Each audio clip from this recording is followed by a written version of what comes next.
There's a conversation that has been taking place in the last couple of hours, and this is with regards to how much we ate during Christmas. So it starts with a local fast food chain that sends out a message on social media. Hey, you guys, you patronized our facilities so much, and we thank you very much. Now, unfortunately, we have had a slight issue. And this is, we've run out of a key component of one of the things that we sell, which is potatoes. Now, don't worry, we also still have other things that you can still consume when you come to us. Of course, people started asking, what do you mean? You've run out of potatoes? How? In Kenya. We have just come from Shags and we have bags of potatoes. We can even donate. Other chains started coming out and saying, oh, no, we have potatoes. We buy local. So conversation starts shifting. Do these ones buy local or do they not buy local? So it goes on into, do we get our potatoes? The potatoes, are we eating with potatoes that have been grown in the Nile Delta, or are we eating potatoes that have been grown here, homegrown, in Kinangop? Go to Engineer, Jafine, Kenagof. And you will get. And you'll get. In El Bagon, Warufaga, you'll get warus. What's the problem? Of course, it goes further because now more people are coming in and talking about what are the issues. So let's address those issues. Let's unpack what's happening. Somebody who has many years' experience running restaurants and in the food industry in the country, and is also currently the chairman of the Retail Trade Association of Kenya, RETRAK, Leonard Mudachi, joins us in the Situation Room. Good morning, Leonard. Good morning, Eric. Good to have you in the studio this time. The last time we spoke was virtually, of course, because height of COVID restrictions. Yes. Thank you for having me. Karibu sana. Yeah. So you've been in this industry for a while. Yes. Just give us that background of what you've done so that everybody hears, when they hear Leonard talking, they know, okay, so he knows what he's talking about. Okay, I've been in the restaurant industry, actually. I'm a hospitality management trained individual. And I've been in the industry, but my focus has been on the food and beverage side of the industry, specifically the restaurant space. And I've been working in the restaurant space locally for slightly over 20 years now. Yeah, so that's my time with a wide variety of brands, local brands in the market, and that is what I do. So at heart, I'm the chairman of RETRAK, but professionally, I'm a restaurant operator. When you talk about a restaurant, Yes. right? So what are those basics that a restaurant needs to have? When you're talking about, okay, we are opening our doors this morning and we are going to serve customers, what are those things that you need to have? Other than, of course, the obvious that you're serving a certain kind of cuisine or a certain kind of drink or a combination of both. We have seen, of course, a radical shift last year because pre-COVID, the fundamentals of the restaurant industry were location. So we all were looking for the best locations in relation to what we offer. And locations is based on proximity to your customers or access to those customers. And but the pandemic threw that out because we now saw an upsurge of delivery and takeaway as a form of business, which was a smaller component in the past. And location was the crucial thing. Now we are seeing, it hasn't settled completely, but we are seeing what is the new, I guess, post-COVID restaurant going to look like. And it's a hybrid of both physical locations because people have started coming back out. So they are close to the customers. And of course, the delivery and takeaway has become a much bigger component of the business than it was in the past. Yeah.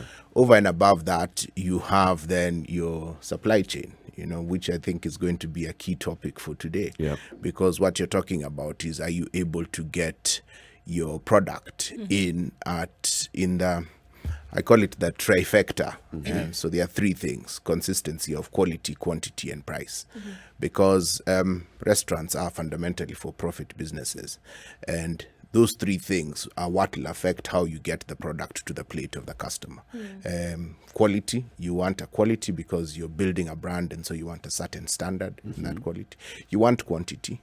I have a running joke with my friends who I call them fly-by-night farmers. Okay. And they grow tomatoes, and they call me, hey, Leonard, I have 2 tons of tomatoes. And like, okay, if I take your 2 tons, will you have it next week? Because I just don't need them now. I need them every day, 365 days a year, because most restaurants are opened every day. So those 3 things: quality, quantity, and price, because fundamentally price. Most restaurants don't have the luxury of shifting their prices when they don't have the luxury of shifting their menu prices at a whim. Yeah. You either their printing costs of whether it's physical menus or in-house boards that display the pricing. So you want to have a relatively consistent price from your supplier. Yeah. Because if the price is oscillating up and down, you don't have the luxury to pass that on to your customers at any given time. Okay. Yeah. So let's now talk about then the issue at hand here, and this is about KFC. We reached out to the CEO of KFC locally, and he sent you the statement that they have. You're going to read that statement? I'll read the statement. I mean, he graciously turned down the invitation to discuss some of these issues with us. But what he did say in terms of the statement that they sent out to Kenya is, we work with a number of local Kenyan suppliers to serve our customers locally sourced produce and ingredients in our restaurants. These currently include core items, including our poultry, fresh vegetables, bread buns, packaging, flour, and ice cream, to name a few. Although we currently import our French fries, there's an opportunity to source the potatoes from a local supplier that meets the global KFC quality and safety specifications in the near future. Our customers can be assured that we will continue to serve them the same great tasting products that they have come to love every time. So that was obviously, and this was quite emotive yesterday as we saw this across board, because Kenyans do believe, that you're going to have a chain that's resident here, that you should then be able to source product locally. So if we jump into this conversation, Leonard, Yes. and asking the question, before anybody sets up shop here, is there the mindset that the things that you're going to serve in terms of raw material, is the option of sourcing them locally the first option that is considered? I think credit to Jacques, who is a member of KFC, are a member, or the local franchisee of KFC, are a member of RETRAK. And credit to him by saying that they do source a large portion, because KFC is fundamentally a chicken brand. Yeah. And chicken is the bulk of what they sell, along with a lot of other items. And they do source a lot of that locally. Yeah. Now, the challenge that a global brand has, as opposed to maybe a local brand, is conformity is required on a global scale, not on a local one. Yeah, the expectation of a KFC customer, should he be coming in from New York and having a French fry, is that it tastes the same in New York as it does, because what he's walking into is the familiarity of the brand. So there's that challenge. I recall way back in my college days, we read a case study of a 2-year delay in opening the Moscow McDonald's when the Soviet Union opened up, and McDonald's then went into the Soviet Union. They delayed the opening by 2 years so that they could upgrade the farmers to grow the right potato that McDonald's wanted. So that's the levels that they will go to in the supply chain. So yes, I feel for them, because you don't want any brand to be bashed. Fundamentally, they are trading in Kenya. They do work with Kenyans. They hire Kenyans. They have built and made a financial investment in Kenya. So they have taken quite a bit of a beating on the streets of Twitter and the like. But maybe we should take a step back and question, what is it? And they rightly say that there is an opportunity to source local. So I think commercially, for the people who are in the potato processing space, there are quite a few of them locally. There is an opportunity to engage with KFC and interact to a level where you can meet those global standards and deliver a product that they want. Leonard, I think there's something that's not being said. Yes. And it might be difficult to hear, especially on the side of people who have, sent out this vitriol, et cetera, et cetera. Is there a problem with the locally available sources Okay. in terms of longevity of supply, in terms of consistency of supply? Is there a problem in the local market, whether it is potatoes, whether it is whatever it is? Is there a problem here? Are we not able to meet the need? On a general scale, and if I speaking as a Kenyan, we have seen a lot more importation of foods. We have in the restaurant industry, because we source in larger quantities than, let's say, a household, do see, have a front row seat in how much we are importing nowadays. And the truth is, we are importing a lot more foodstuffs generally, not just potatoes, than we have been in the past. We import eggs, we import onions, we import butter, we import milk, we import cheese. We import a lot of things that historically we would produce locally. So is there an something that needs to be addressed? Yes, there is. It's a combination. It's a conversation that needs to take place between a combination of players. There needs to be an active conversation between the farmers, the What is the policymakers. issue then? Why are we seeing more and more importation of these basics? Onions, potatoes, tomatoes, eggs. Yes. Why? The issue fundamentally, if we were to drill down to it, I think you'll come down to a leadership issue, So and leadership is a blend of things. I don't think we can distill it into one specific issue.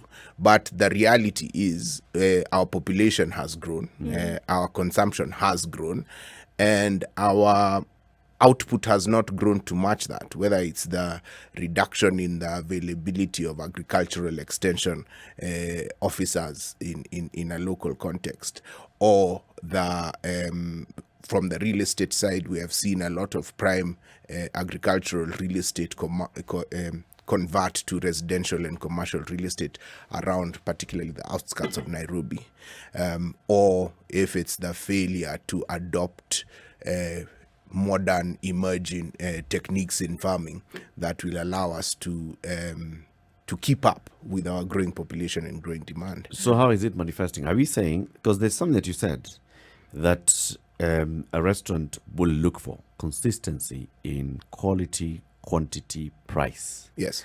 Are you saying that we are not able to do that? We are not able to guarantee a consistency in supply of quality and quantity Okay. produce? I'm saying that it is possible to land some products into the local market, even after paying import duties, cheaper than it is to produce them locally. Fundamentally, that's what I'm saying. And that, if you take out your nationalistic heart, and you're looking purely on commercial terms, will be attractive to some investors because he wants to make a return on his investment. Yeah. So you have seen on our supermarket shelves, in our vegetable stores, a lot more imported produce than we used to have in the past. And if I can land cooking oil or other products cheaper than I can produce them locally for a wide variety of reasons, be it the cost of power in the production cycle, be it the cost of inputs. Inputs is a big one, particularly when you start talking animal husbandry, when you talk about animal feeds and so on.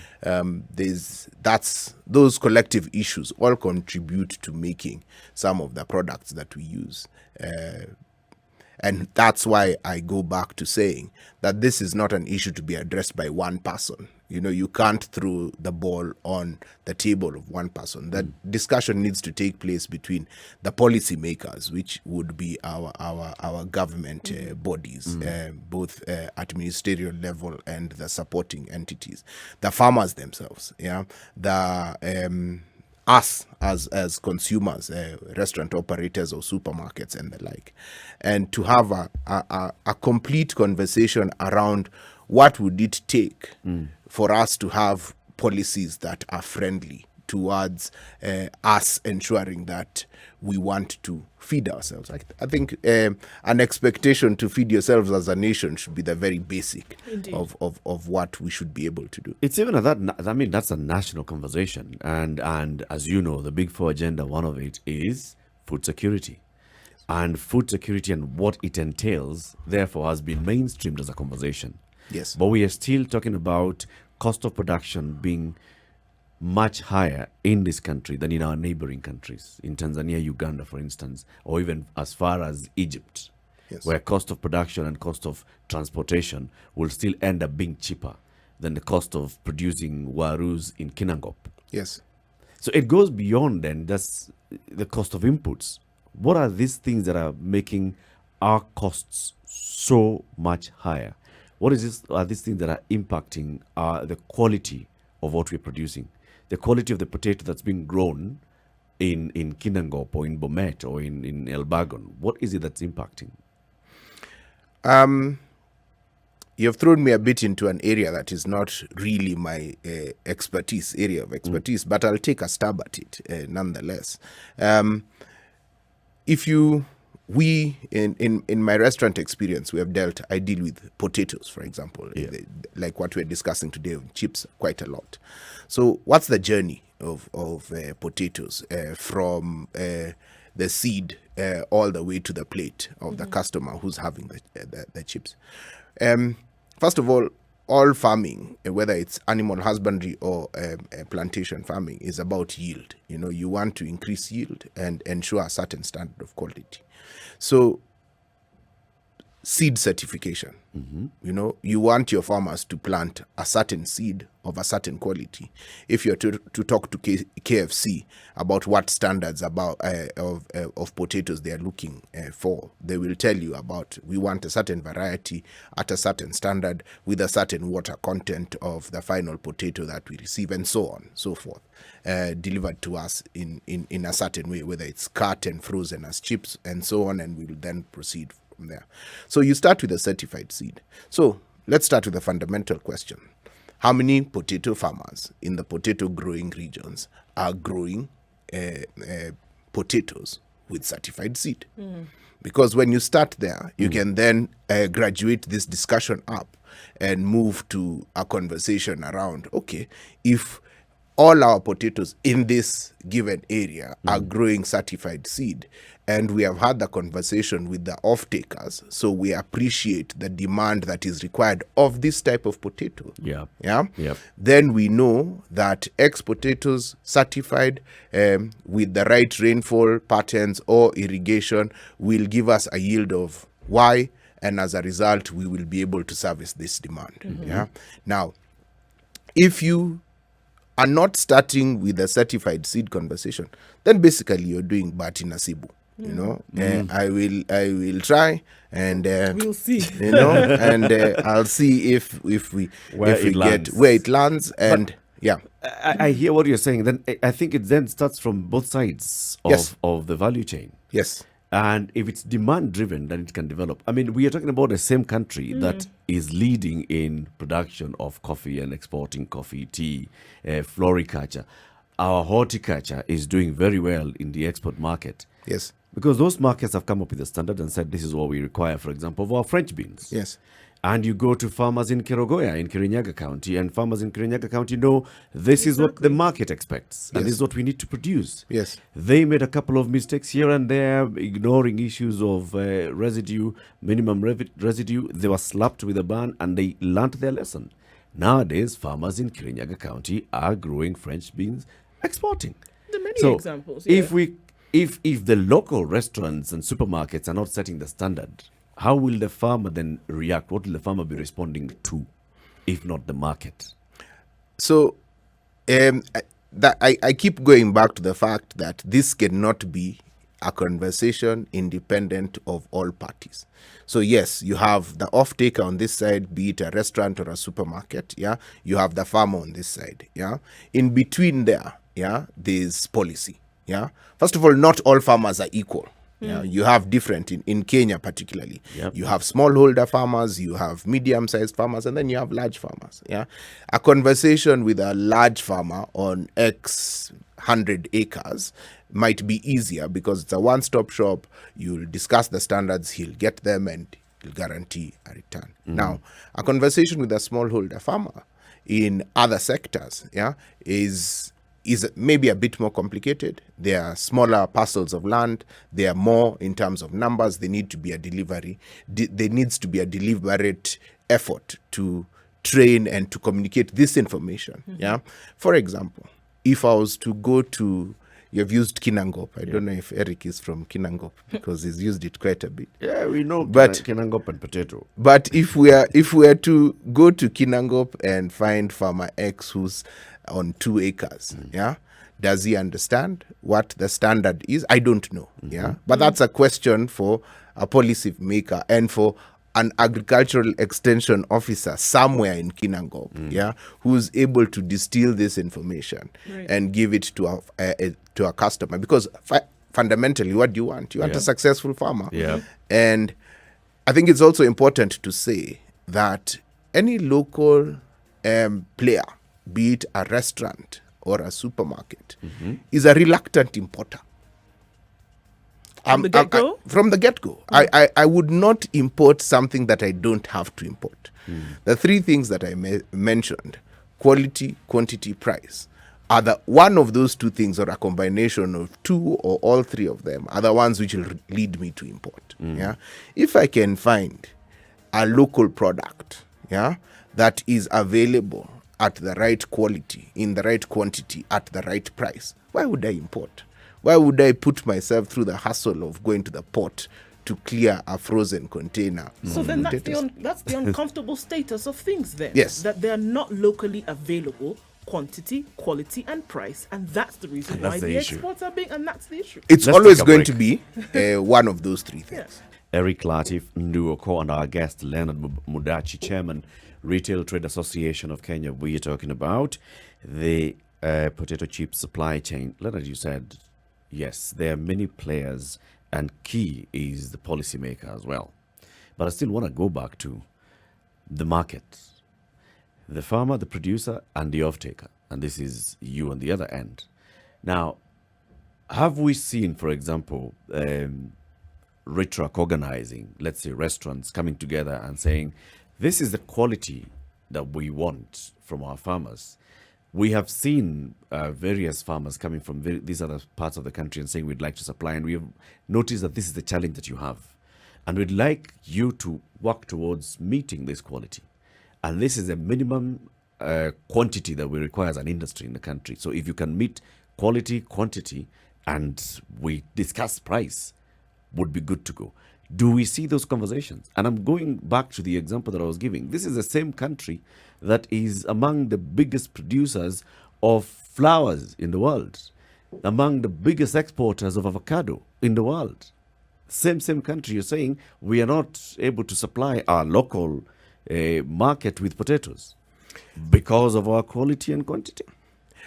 I think just a point of clarification. Yeah, we have a large, vibrant restaurant space.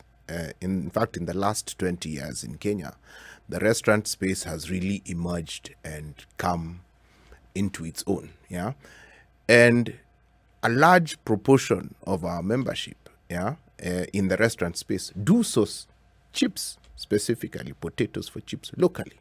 Yeah, as you again, there was a bit of back and forth between, as is the case nowadays in social media, where quite a few of them jumped on social media yesterday and said, we do local and we do local and we do local. So there is an existing supply chain of chips locally. Okay. Yeah.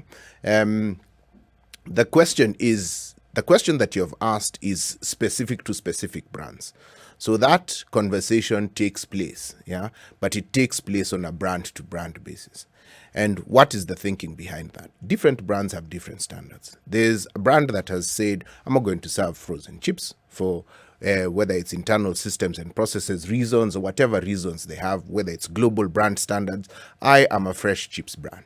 Yeah, the customer is not privy to this information. He just knows that he has a product that he likes and he eats it. Yeah, so you do have quite a few brands that don't do frozen chips, as is the case with a whole host of other industries where you can choose the inputs that you want as long as you produce a product that the customer is ready to consume.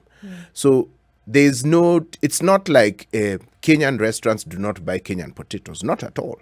Yeah, there is a vibrant market. Yeah, but it could be better from the perspective of that full circle conversation we're talking about between the businesses, the policymakers, and the farmers to improve the supply chain. So ultimately, I as a Kenyan would love a state where we are saying 100% of what we sell in our restaurant is sourced locally, because that is a stronger economy. And ultimately, those are more consumers for me if more people have money in their pockets. Who ought to kickstart this conversation? Because I think you've mentioned it a couple of times here, that it's got to be a conversation amongst policymakers, practitioners, farmers, everybody involved in this process, in this chain. Who ought to kickstart it?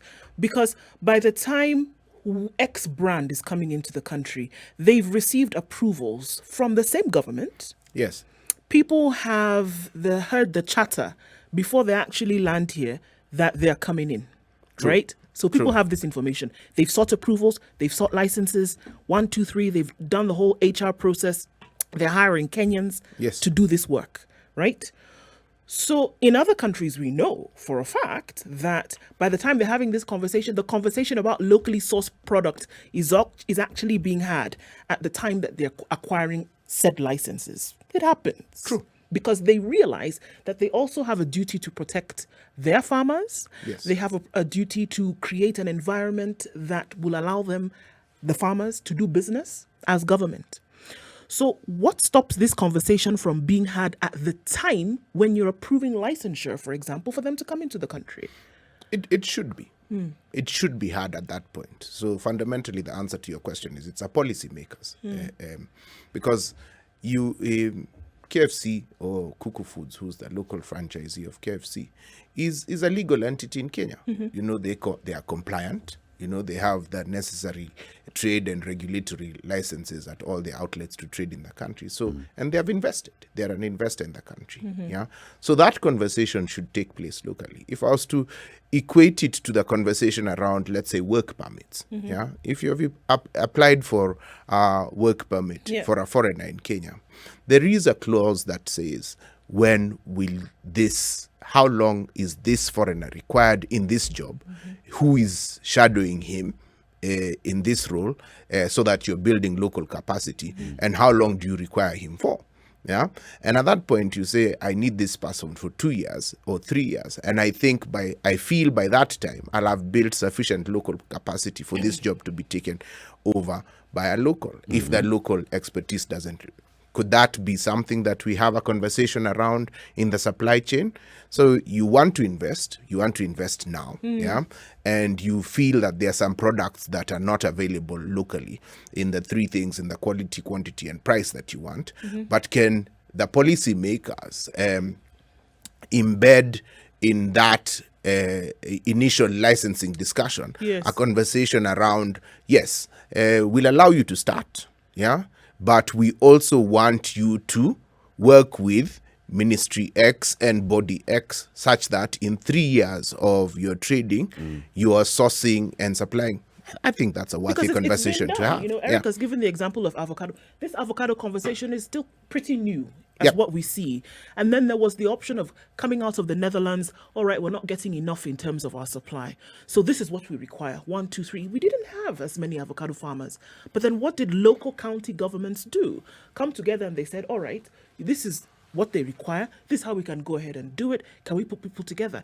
And quicker than you can say Jack Robinson, there were farmers on the ground who came together and they started growing avocado and they're now exporting. So we're not saying it is not something that cannot be done. It can be done, and I think that has been proven with very many examples. But then the kickstart then seems to be the issue. I think I'd like us to take a step back and I'd like to argue a case for local consumption. I think as Kenyans, we tend to bend over backwards whenever we identify an export market. Yeah. And that conversation needs to be balanced with a conversation around local consumption. Yeah. Because there is a case, to consume local. Maybe it's the chase for forex, that I'm selling those avocados in dollars or euros, and so I'm quick to build the ecosystem and my return on investment can be greater. But I have seen in my career a strong case for local better planning around local consumption. And there's no harm. It's very beneficial to the local consumer for us to adopt our own standards. We have a local standard, but we should continue improving on that standards. One thing about health standards is they're never consistent. They keep on being reviewed because there are always discoveries either of new methods of keeping food safe, and that needs to be a continuous conversation.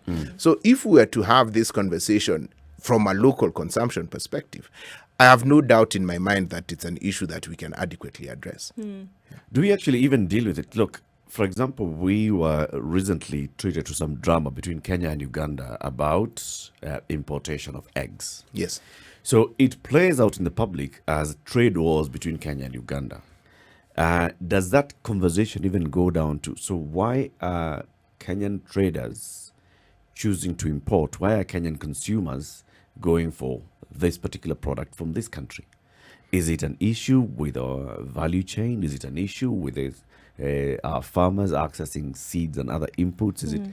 Do we have a problem? Do we see that conversation taking place in earnest? Because I know the conversations take place. If you go to Kilimo House on any given day, you will find experts there who have written papers that have been used by other countries. You go to Calro, they have all these, we're talking about certified seeds. They have seeds that can grow. This village can have a different seed from that next village because of the work that Calro has done countrywide. But does that then get down into what the researchers are doing, what the directors of the Ministry of Agriculture are doing versus what the national government is doing at that policy level and National Assembly level? Do you hear those conversations at RETRAK? I think that's an area for improvement. You have touched on eggs, and in its very basic form, any form of animal farming is fundamentally your end cost to your off-taker is going to be based on the cost of your inputs. Yeah. So whether it's milk, eggs, or beef, lamb, goat, fundamentally the cost of your inputs and largely feeds, and of course veterinary services and others will lead to the final cost. And admittedly, at the moment, Uganda has a lower cost of feeds than Kenya. Fact. Yeah, and that is why they are able to produce. These eggs from Uganda are not coming into a vacuum. They are coming because there's demand. Yes. There's no one who's going to bring eggs into the country on the hope that they'll be taken. They are going to come into the country because someone is willing to pay the price that they come at. Yeah, and yesterday, as this debate was raging around chips, a question was asked about your personal household, which I'd like to pose to you. I am ready to change. Are you ready to change everything that you consume into our house to local if I give you a 20% hike in your monthly shopping bill? Yes. So you're willing to pay 20% more for a potato because it's Kenyan? Just because it's Kenyan? No, I thought you were saying that you're giving me more. No. So that's the question. So, and hence, I go back to, yes, there are many players in this. This is a conversation among many people, but fundamental, it starts with the government and the policy that enable us to bring our cost of inputs lower and make us more competitive, even for ourselves. It's interesting how these conversations just seem to marry into one another. Yesterday, we had a conversation about, civic duty and civic responsibility. Then when it comes to pushing government.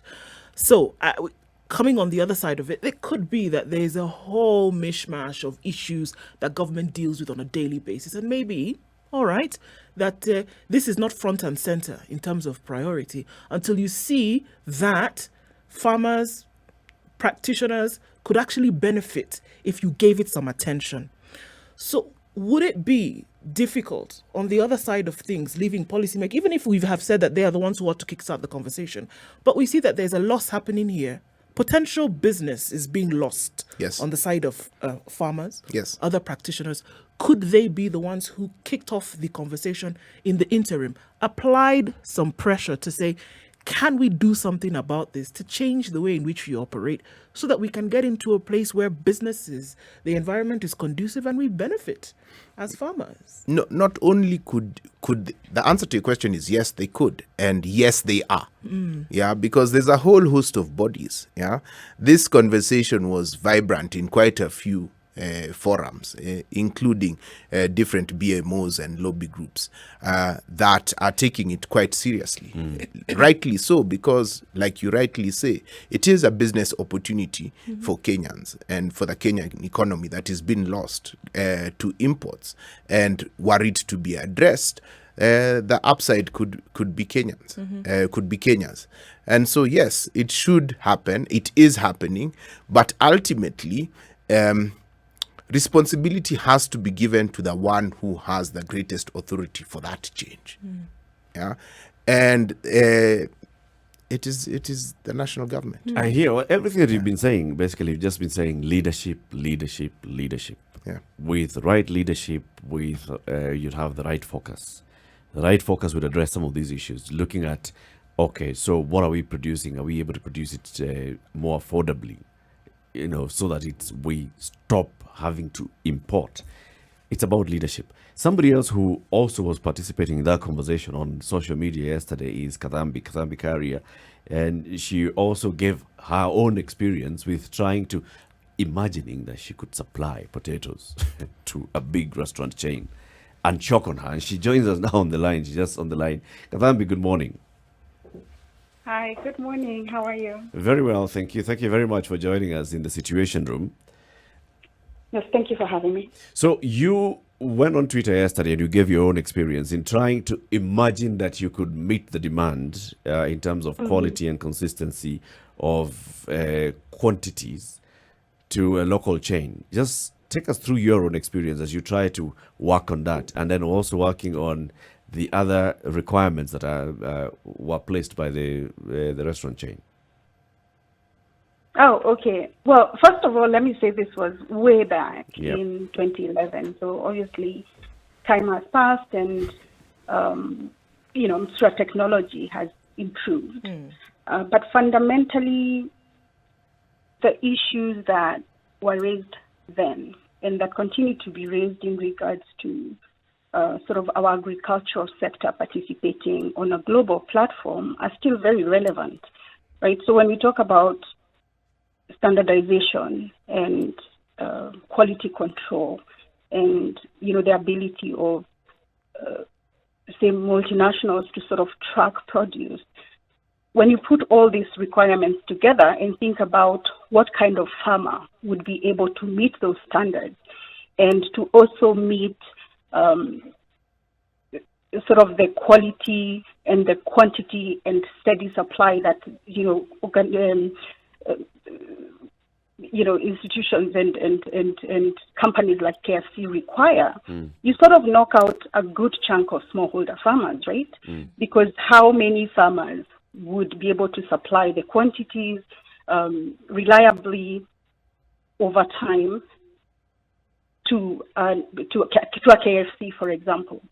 And so when we talk about government being a very central cog in that wheel, we are talking about, sort of government stepping in, thinking about the regulatory environment, helping farmers sort of get ahead on many of the standardization issues, for example, the seeds they grow, the pesticides they use, because these are all the elements that these people are looking at when they think about the phytosanitary requirements.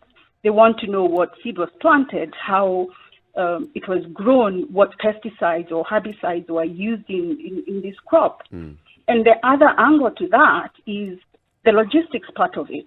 Part of also tracking and tracing a product begins with, how it moves from the farm, where it's stored, how it's transported, and so on. And now if you look at our infrastructure, for example, at what price do you reckon a farmer would produce the crop, store it in, Cold chain. cold storage and cold chain, given even the energy sector challenges, and still be able to compete with the Egypt price, for example, by the time it gets to KFC. So all of these things, you cannot look at the chain in isolation. You have to look at the supply chain and sort of plug solutions throughout the value chain. Because this idea that, farmers can wake up one day in Kenya and just supply to a multinational that has had standards in place and requirements in place for years and decades, without the government being central to that effort, I think is a bit of a pipe dream. It's a pipe dream. Yeah. Kathampi, thank you very much for joining us. I mean, you've just said the same thing that Leonard has just been talking about. It's about the government doing what government ought to do, which is coming in to support the farmer. We have all these extension services. Are the extension services actually working? Do we need to see a vibrancy in the agricultural extension services sector? Do we need to see more and more support for the local farmer? With us in the studio is Leonard Mudachi, Chairman, Retail Trade Association of Kenya.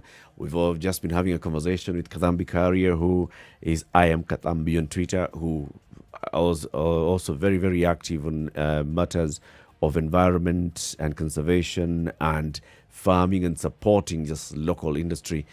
Asante sana for joining us. The conversations continue on SpiceFM. This is the Situation Room, the only way to start your day.